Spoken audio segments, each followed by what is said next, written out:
سر، ہمارے معاشرے میں ایک بچے کو ابتدائی سے خدا کا کچھ نہ کچھ تعارف حاصل ہو جاتا ہے، شروع میں والدین سے، پھر اسکول میں، مساجد میں، اور پھر خدا اگر توفیق دے تو قرآن مجید پڑھ کر، اساتذہ سے کچھ سیکھ کر، خدا کی صفات، اس کی سنن جان کر ایک شخص کسی نہ کسی درجے میں خدا کی پہچان حاصل کر لیتا ہے۔ مگر اس کے برعکس شیطان کے حوالے سے یہ کام نہیں ہوتا۔ اکثر ہمیں یہ نہیں پتہ ہوتا کہ شیطان کون ہے، وہ ہمارے ساتھ کیسے معاملات کرتا ہے، اس کی کیا حدود ہیں۔ ہم اس بات کا کیسے تعین کریں کہ آیا کہ کوئی کام ہم اپنے خواہشات، جذبات کی رو میں بہہ کر رہے ہیں یا شیطان کی اس میں کوئی در اندازی ہے۔ اور چونکہ ہم یہ چیزیں نہیں جانتے تو اس سے کچھ مسکنسیپشنز کریٹ ہوتے ہیں ہمارے ذہنوں میں، اور جب ہمیں یہی نہیں پتہ ہوتا کہ ہمارے مد مقابل کون ہے تو ہم اس کا مقابلہ بھی درست طریقے سے نہیں کر پاتے۔ تو میں چاہتا ہوں کہ آج آپ شیطان کے حوالے سے کچھ گفتگو کر کے اس کا ہمیں کچھ تعارف دیں۔ لفظ شیطان ایک اسم صفت ہے، یعنی یہ کسی خاص شخص یا خاص مخلوق کا نام نہیں ہے، یہ اسم صفت ہے۔ وہ لوگ جو خدا کے مقابلے میں سرکشی اختیار کر لیں ان کو عربی زبان میں شیطان بھی کہا جا سکتا ہے اور طاغوت بھی کہا جا سکتا ہے۔ وہ بھی طغیان سے ہے، یہ شیطان ہے۔ تو سرکشی اور تمرد اختیار کرنے والوں کے لیے یہ اسم صفت یا ایک ایڈجیکٹو ہے جو عربی میں استعمال ہوتا ہے۔ ٹھیک ہے۔ تمرد اور سرکشی میں اختیار کروں، آپ کریں، کوئی انسان کرے، کوئی فرشتہ کرے، کوئی جن کرے، سب کے لیے استعمال ہو سکتا ہے، اور قرآن مجید میں استعمال ہوا ہے، سب کے لیے استعمال ہوا ہے۔ تو اس لیے شیطان کو کوئی الگ مخلوق نہیں سمجھنا چاہیے اس طرح سے۔ یہ تو ایک صفت ہے جس میں بھی پیدا ہو جائے گی، اس کو شیطان کہا جا سکتا ہے۔ ہمارے دیہات میں تو گدھے کو بھی کہتے تھے۔ تو اس لیے یہ ایک صفت کا اظہار ہے، وہ آپ کسی کے بارے میں بھی کر سکتے ہیں۔ اب اس کے بعد ابلیس جس کو کہا جاتا ہے، جی، اس کی حقیقت قرآن سے سمجھ لینی چاہیے۔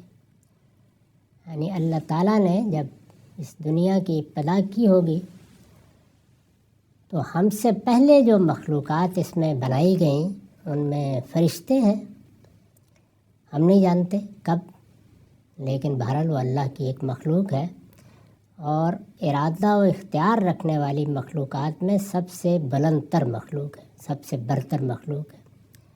اس کے بعد جنات ہیں، اور جنات بھی اس لحاظ سے برتر ہیں کہ وہ مادے کی جو انرجی کی فارم ہے اس سے بنائے گئے ہیں۔ جیسے فرشتوں کے بارے میں بعض روایتوں سے معلوم ہوتا ہے، خاص طور پر جو قدیم صحائف کی روایتیں ہیں کہ وہ اسی مادے کی نور کی صورت ہے اس سے بنائے گئے۔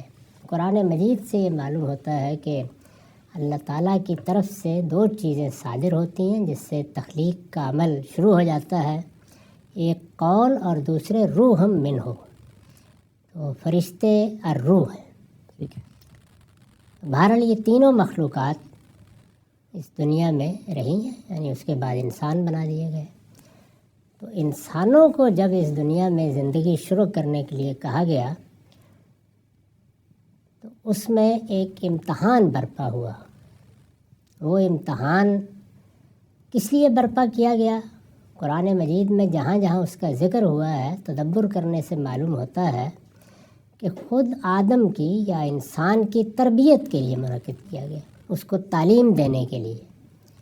امتحان یہ تھا کہ اللہ نے ایک مخلوق بنائی ہے، خلقت کے لحاظ سے وہ سب سے برتر مخلوق نہیں ہے، یعنی فرشتے سب سے برتر ہیں، اس کے بعد جنات ہے، اس کے بعد انسان بنایا ہے۔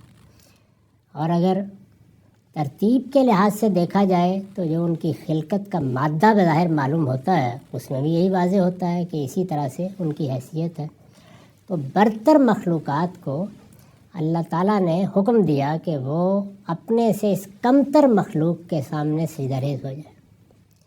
یہ امتحان تھا، اطاعت کا امتحان۔ اطاعت کا امتحان ظاہر ہے کہ اسی طرح لیا جاتا ہے کہ جس میں آدمی کے پاس تمرد کی وجہ موجود ہو، ورنہ تو اطاعت کے کیا معنی ہیں؟ جی یعنی تمرد کی وجہ یا سرکشی کی وجہ یا انحراف کی وجہ کبھی خواہش ہوتی ہے، کبھی جبلتوں کے وفور سے آدمی یہ کرتا ہے، اور انانیت، اور اسی طرح سے بعض دوسری چیزیں۔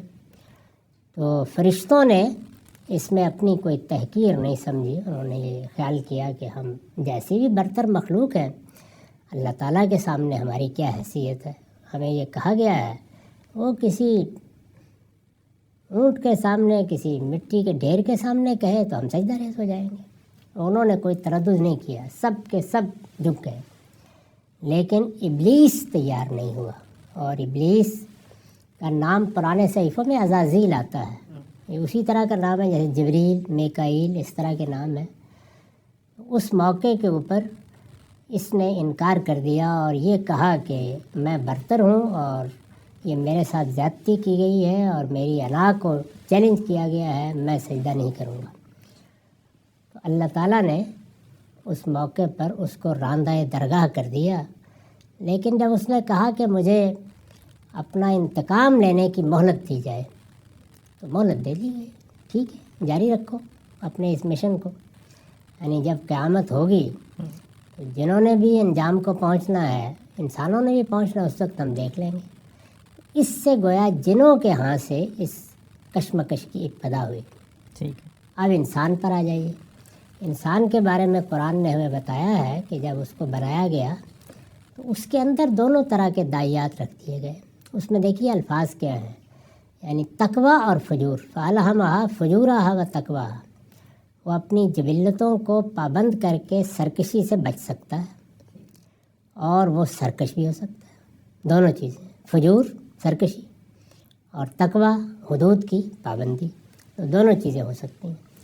اب انسان جب برائی کرتا ہے یا برائی کی طرف جاتا ہے تو وہ اپنے باطن کے اس دائیے کو کنٹرول نہیں کر پاتا، یا جانتے بوجھتے اپنے ارادے سے اس میں بہہ جاتا ہے، اپنی باغ اس کے ہاتھ میں دے دیتا ہے۔ برائی کی ابتدا یہاں سے ہوتی ہے، لیکن برائی کی ابتدا ہو جائے یا اچھائی کی، دونوں ہو سکتے ہیں، اس لیے کہ انسان میں تو دونوں کے داعیات ہیں۔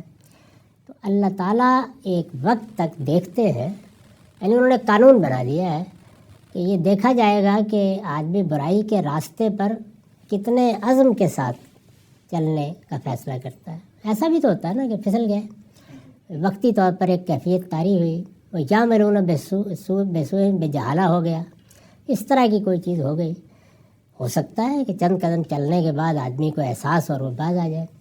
نیکی میں بھی یہی ہوتا ہے، یعنی آدمی پہلے خواہش کرتا ہے، پھر ارادہ کرتا ہے، پھر مشکلات کا مقابلہ کرنے کے لیے قدم بڑھا دیتا ہے۔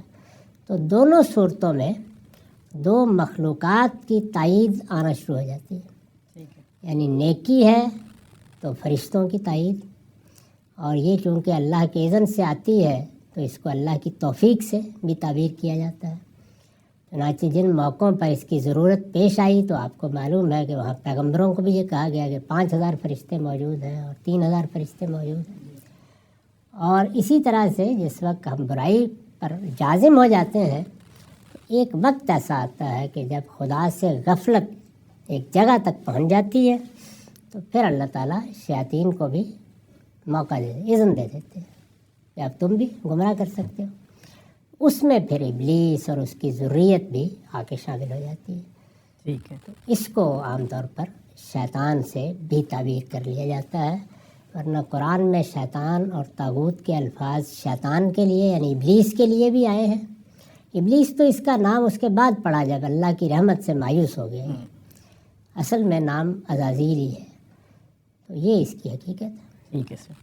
تو یہ ہمارے ساتھ اگر معاملہ کرتا ہے کوئی کوئی شیاطین اگر معاملہ کرتے ہیں، چاہے وہ انسانوں میں سے ہوں یا جنات میں سے ہوں، تو کیا وہ ہمیں بائنڈ تو نہیں کر سکتے نا کہ ہم کوئی غلط کام کریں؟ وہ وسوسہ فی صدور الناس، وہ لوگوں کے دلوں میں وسوسہ ڈالتے ہیں۔ ٹھیک ہے، اب یہ آپ کا کام ہے کہ آپ اس وسوسے کو رد کر دیں یا قبول کر لیں۔ قبول کرتے ہیں تو جس طرح آپ قبول کرتے چلے جاتے ہیں ان کو آپ کے وجود پر گرفت حاصل ہوتی چلی جاتی ہے۔ وہاں پر بھی دیکھیے قرآن مجید نے خاص نہیں کیا اسے جنوں کے ساتھ، من الجنت والناس، یعنی وہ جنوں میں سے بھی ہوتے ہیں، انسانوں میں سے بھی ہوتے ہیں۔ ٹھیک ہے، تو شیاطین دونوں طرف ہوتے ہیں. بہت شکریہ، بہت اچھی طریقے سے بات آپ نے واضح کر دی.